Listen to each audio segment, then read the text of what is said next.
Chapter 1. Mrs. Rachel Lynde is Surprised. Mrs. Rachel Lynde lived just where the Avonlea main road dipped down into a little hollow, fringed with alders and ladies' eardrops and traversed by a brook that had its source away back in the woods of the old Cuthbert place. It was reputed to be an intricate, headlong brook in its earlier course through those woods, with dark secrets of pool and cascade. But by the time it reached Lynde's Hollow, it was a quiet, well-conducted little stream, for not even a brook could run past Mrs. Rachel Lynde's door without due regard for decency and decorum. It probably was conscious that Mrs. Rachel was sitting at her window, keeping a sharp eye on everything that passed, from Brooks and children up, and that if she noticed anything odd or out of place, she would never rest until she had ferreted out the whys and wherefores thereof. There are plenty of people in Avonlea and out of it who can attend closely to their neighbor's business by dint of neglecting their own. But Mrs. Rachel Lynde was one of those capable creatures who can manage their own concerns and those of other folks into the bargain. She was a notable housewife. Her work was always done, and well done. She ran the sewing circle, helped run the Sunday school, and was the strongest prop of the Church Aid Society and Foreign Missions Auxiliary. Yet with all this, Mrs. Rachel found abundant time to sit for hours at her kitchen window, knitting cotton warp quilts. She had knitted 16 of them, as Avonlea housekeepers were wont to tell in awed voices, and keeping a sharp eye on the main road that crossed the hollow and wound up the steep red hill beyond. Since Avonlea occupied a little triangular peninsula jutting out into the Gulf of St. Lawrence with water on two sides of it, anybody who went out of it or into it had to pass over that hill road, and so run the unseen gauntlet of Mrs. Rachel's all-seeing eye. She was sitting there one afternoon in early June. The sun was coming in at the window, warm and bright. The orchard on the slope below the house was in a bridal flush of pinky-white bloom, hummed over by a myriad of bees. Thomas Lynde, a meek little man whom Avonlea people called Rachel Lynde's husband, was sowing his late turnip seed on the hill field beyond the barn, and Matthew Cuthbert ought to have been sowing his on the big red brook field away over by Green Gables. Mrs. Rachel knew that he ought because she had heard him tell Peter Morrison the evening before in William J. Blair's store over at Carmody that he meant to sow his turnip seed the next afternoon. Peter had asked him, of course, for Matthew Cuthbert had never been known to volunteer information about anything in his whole life. And yet, here was Matthew Cuthbert at 3:30 on the afternoon of a busy day, placidly driving over the hollow and up the hill. Moreover, he wore a white collar and his best suit of clothes, which was plain proof that he was going out of Avonlea. And he had the buggy and the sorrel mare, which betokened that he was going a considerable distance. Now, where was Matthew Cuthbert going, and why was he going there? Had it been any other man in Avonlea, Mrs. Rachel, deftly putting this and that together, might have given a pretty good guess as to both questions. But Matthew so rarely went from home that it must be something pressing and unusual which was taking him. He was the shyest man alive and hated to have to go among strangers or to any place where he might have to talk. Matthew, dressed up with a white collar and driving in a buggy, was something that didn't happen often. Mrs. Rachel, ponder as she might, could make nothing of it, and her afternoon's enjoyment was spoiled. "I'll just step over to Green Gables after tea and find out from Marilla where he's gone and why," the worthy woman finally concluded. "He doesn't generally go to town this time of year, and he never visits. If he'd run out of turnip seed, he wouldn't dress up and take the buggy to go for more. He wasn't driving fast enough to be going for a doctor. Yet something must have happened since last night to start him off. I'm clean puzzled, that's what, and I won't know a minute's peace of mind or conscience until I know what has taken Matthew Cuthbert out of Avonlea today." Accordingly, after tea, Mrs. Rachel set out. She had not far to go. The big, rambling, orchard-embowered house where the Cuthberts lived was a scant quarter of a mile up the road from Lynde's Hollow. To be sure, the long lane made it a good deal further. Matthew Cuthbert's father, as shy and silent as his son after him, had got as far away as he possibly could from his fellow men without actually retreating into the woods when he founded his homestead. Green Gables was built at the furthest edge of his cleared land, and there it was to this day, barely visible from the main road along which all the other Avonlea houses were so sociably situated. Mrs. Rachel Lynde did not call living in such a place living at all. "It's just staying, that's what," she said as she stepped along the deep-rutted, grassy lane bordered with wild rose bushes. "It's no wonder Matthew and Marilla are both a little odd, living away back here by themselves. Trees aren't much company, though dear knows if they were, there'd be enough of them. I'd rather look at people. To be sure, they seem contented enough, but then I suppose they're used to it. A body can get used to anything, even to being hanged, as the Irishman said. With this, Mrs. Rachel stepped out of the lane into the backyard of Green Gables. Very green and neat and precise was that yard, set about on one side with great patriarchal willows, and the other with prim Lombardies. Not a stray stick nor stone was to be seen, for Mrs. Rachel would have seen it if there had been. Privately, she was of the opinion that Marilla Cuthbert swept that yard over as often as she swept her house. One could have eaten a meal off the ground without overbrimming the proverbial peck of dirt. Mrs. Rachel rapped smartly at the kitchen door and stepped in when bidden to do so. The kitchen at Green Gables was a cheerful apartment, or would have been cheerful if it had not been so painfully clean as to give it something of the appearance of an unused parlor. Its windows looked east and west. Through the west one, looking out on the backyard, came a flood of mellow June sunlight.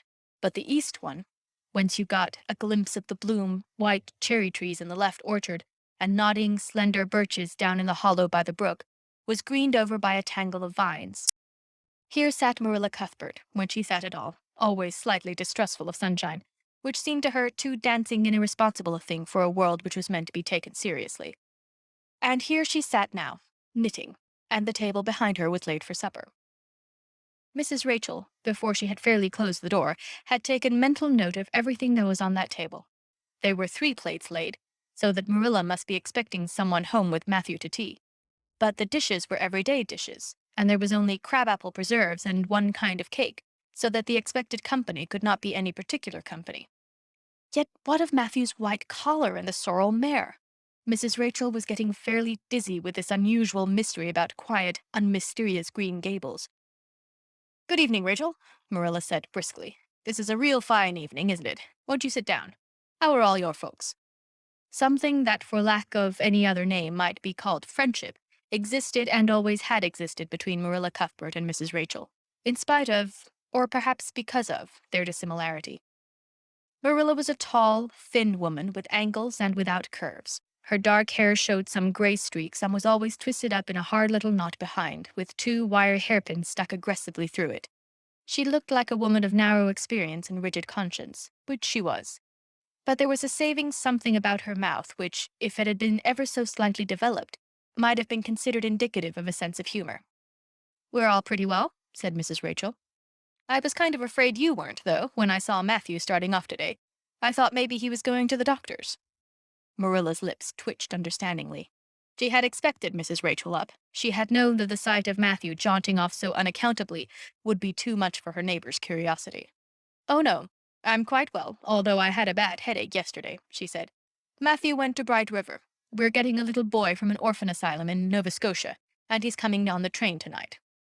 If Marilla had said that Matthew had gone to Bright River to meet a kangaroo from Australia, Mrs. Rachel could not have been more astonished. She was actually stricken dumb for 5 seconds. It was unsupposable that Marilla was making fun of her, but Mrs. Rachel was almost forced to suppose it. "Are you in earnest, Marilla?" she demanded when voice returned to her. "Yes, of course," said Marilla, as if getting boys from orphan asylums in Nova Scotia were part of the usual spring work on any well-regulated Avonlea farm, instead of being an unheard-of innovation. Mrs. Rachel felt that she had received a severe mental jolt. She thought in exclamation points. A boy? Marilla and Matthew Cuthbert, of all people, adopting a boy? From an orphan asylum? Well, the world was certainly turning upside down. She would be surprised at nothing after this. Nothing. "What on earth put such a notion into your head?" she demanded disapprovingly. This had been done without her advice being asked, and must perforce be disapproved. "Well, we've been thinking about it for some time. All winter, in fact," returned Marilla. "Mrs. Alexander Spencer was up here one day before Christmas, and she said she was going to get a little girl from the asylum over in Hopeton in the spring. Her cousin lives there, and Mrs. Spencer has visited her and knows all about it. So Matthew and I have talked it over off and on ever since. We thought we'd get a boy. Matthew's getting up in years, you know. He's 60, and he isn't so spry as he once was. His heart troubles him a good deal, and you know how desperate hard it's got to be to get hired help. There's never anybody to be had but those stupid, half-grown little French boys, and as soon as you do get one broke into your ways and taught something, he's up and off to the lobster canneries or the States. At first, Matthew suggested getting a home boy, but I said no, flat to that. They may be all right, I'm not saying they're not, but no London street Arabs for me, I said. Give me a native born at least. There'll be a risk, no matter who we get. But I'll feel easier in my mind and sleep sounder at nights if we get a foreign Canadian. So in the end, we decided to ask Mrs. Spencer to pick us out one when she went over to get her little girl. We heard last week she was going, so we sent her word by Richard Spencer's folks at Carmody to bring us a smart, likely boy of about 10 or 11. We decided that would be the best age. Old enough to be of some use in doing chores right off, and young enough to be trained up proper. We mean to give him a good home and schooling. We had a telegram from Mrs. Alexander Spencer today. The mailman brought it from the station, saying they were coming on the 5:30 train tonight. So Matthew went to Bright River to meet him. Mrs. Spencer will drop him off there. Of course, she goes on to White Sands Station herself. Mrs. Rachel prided herself on always speaking her mind. She proceeded to speak it now, having adjusted her mental attitude to this amazing piece of news. Well, Marilla, I'll just tell you plain that I think you're doing a mighty foolish thing. A risky thing, that's what. You don't know what you're getting. You're bringing a strange child into your house and home, and you don't know a single thing about him, nor what his disposition is like, nor what sort of parents he had, nor how he's likely to turn out. Why, it was only last week I read in the paper how a man and his wife up west of the island took a boy out of an orphan asylum and he set fire to the house at night. Set it on purpose, Marilla, and nearly burnt them to a crisp in their beds. And I know another case where an adopted boy used to suck the eggs. They couldn't break him of it. If you had asked my advice in the matter, which you didn't do, Marilla, I'd have said for mercy's sake not to think of such a thing, that's what. This Job's comforting seemed neither to offend nor to alarm Marilla. She knitted steadily on. I don't deny there's something in what you say, Rachel. I've had some qualms myself. But Matthew was terrible set on it. I could see that, so I gave in. It's so seldom Matthew sets his mind on anything that when he does, I always feel it's my duty to give in. And as for the risk, there's risks in pretty near everything a body does in this world. There's risks in people's having children of their own, if it comes to that. They don't always turn out well. And then Nova Scotia's right close to the island. It isn't as if we were getting him from England or the States. He can't be much different from ourselves. Well, I hope it will turn out all right, said Mrs. Rachel in a tone that plainly indicated her painful doubts. Only don't say I didn't warn you if he burns Green Gables down or puts strychnine in the well. I heard of a case over in New Brunswick where an orphan asylum child did that, and the whole family died in fearful agonies. Only it was a girl in that instance. Well, we're not getting a girl, said Marilla, as if poisoning wells were a purely feminine accomplishment and not to be dreaded in the case of a boy. I'd never dream of taking a girl to bring up. I wonder at Mrs. Alexander Spencer for doing it. But there, she wouldn't shrink from adopting a whole orphan asylum if she took it into her head. Mrs. Rachel would have liked to stay until Matthew came home with his imported orphan, but reflecting that it would be a good 2 hours at least before his arrival, she concluded to go up the road to Robert Bell's and tell the news. It would certainly make a sensation second to none, and Mrs. Rachel dearly loved to make a sensation. So she took herself away, somewhat to Marilla's relief, for the latter felt her doubts and fears reviving under the influence of Mrs. Rachel's pessimism. Well, of all things that ever were or will be, ejaculated Mrs. Rachel when she was safely out in the lane, it does really seem as if I must be dreaming. Well, I'm sorry for that poor young one, and no mistake.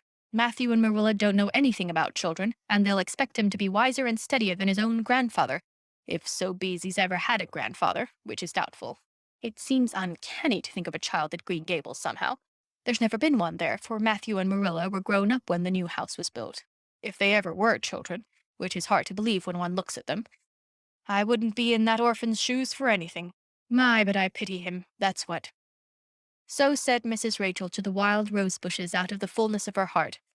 But if she could have seen the child who was waiting patiently at the Bright River station at that very moment, her pity would have been still deeper and more profound.